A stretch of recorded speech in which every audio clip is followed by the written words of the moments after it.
ऐसा लगता है कि आसमानी शक्ति ने आरफा खानम शेरवानी को दुनिया में शर्मिंदा होने के लिए ही भेजा है। जी हाँ, वही आरफा खानम शेरवानी जो स्वयं को पत्रकार कहती हैं, लेकिन उससे पहले अपनी मुस्लिम पहचान लगाना नहीं भूलती।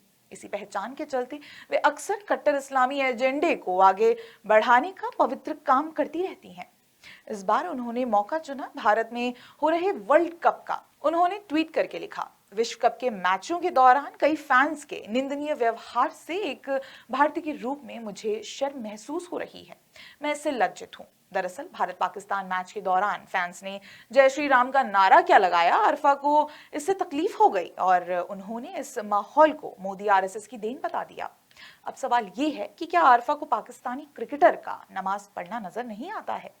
जब पाकिस्तानी क्रिकेटर दूसरे धर्म के खिलाड़ियों को इस्लाम कबूलने का प्रस्ताव देते हैं, तब आरफा एक मुस्लिम के तौर पर शर्मिंदा क्यों नहीं होती हैं?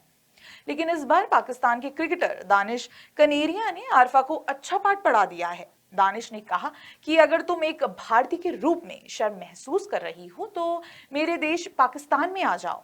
भारत को तुम्हारे जैसे लोगों की जरूरत ही नहीं है। मैं आश्वस्त हूं कि भारत में कई लोगों को तुम्हें पाकिस्तान भेजने का खर्च उठाने में खुशी होगी। दानिश का यह जवाब लोगों को पसंद आया और लोगों ने भी आरफा को खूब ज्ञान दिया। इसके बाद आरफा के पास विक्टिम कार्ड के सिवा कुछ ना बचा था। उन्होंने दावा किया कि दानिश कनेरिया ने उनकी ऑनलाइन लिंचिंग के लिए भीड़ जोड़ दी है और उन्हें दुख है कि दानिश अब एक सांप्रदायिक ट्रोल बन गया है और कहने लगी कि अपने देश को छोड़कर दुनिया में कहीं नहीं जाएंगी। इसके बाद क्या था? दानिश कनेरिया ने फिर पलटवार किया और पूछा कि क्या उन्होंने अपने ट्वीट में कहीं भी सांप्रदायिकता की बात की।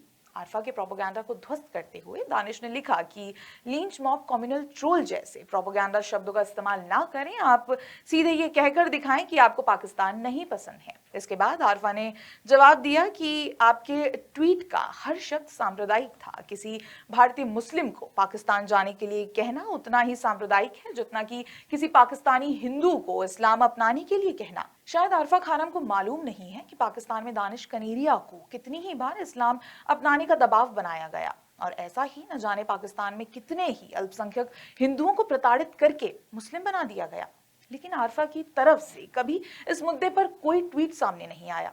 इसी बात को हाईलाइट करते हुए दानिश कनेरिया ने इस मुद्दे पर अपना आखिरी ट्वीट किया और कहा कि मैं बस आपकी वफादारी के बारे में बात कर रहा हूं। आइए बहस को एक उत्तर के साथ समाप्त करें। बस मुझे एक भी ट्वीट दिखाओ जिसमें आपने भारत और इसकी संस्कृति की प्रशंसा की हो। लेकिन इसके बाद आरफा का कोई जवाब नहीं आया। आता भी कहां से? उन्होंने भारत के पक्ष में तो कभी कुछ कहा ही नहीं। वो तो भारत माता की जय को भी सांप्रदायिक नारा समझती हैं। गौर करने वाली बात ये रही कि ऐसे ही सोच रखने वाले लोगों ने आरफा का भरपूर समर्थन किया। कांग्रेस पार्टी के लोकसभा में उपनेता गौरव गोगोई, जिन्होंने आरफा के तर्कों को भारत की सबसे बड़ी ताकत और रणनीति संपत्ति बता दिया। हालांकि कांग्रेस का समर्थन करना कोई चौंकाने वाली बात नहीं है, क्योंकि आरफा तो खुलेआम कहती हैं कि हमारी आइडियोलॉजी नहीं बदली है, सिर्फ स्ट्रैटेजी बदली है। और कांग्रेस पार्टी भी इसी स्ट्रैटेजी का हिस्सा है। ये कांग्रेस बार बार साबित कर ही देती है।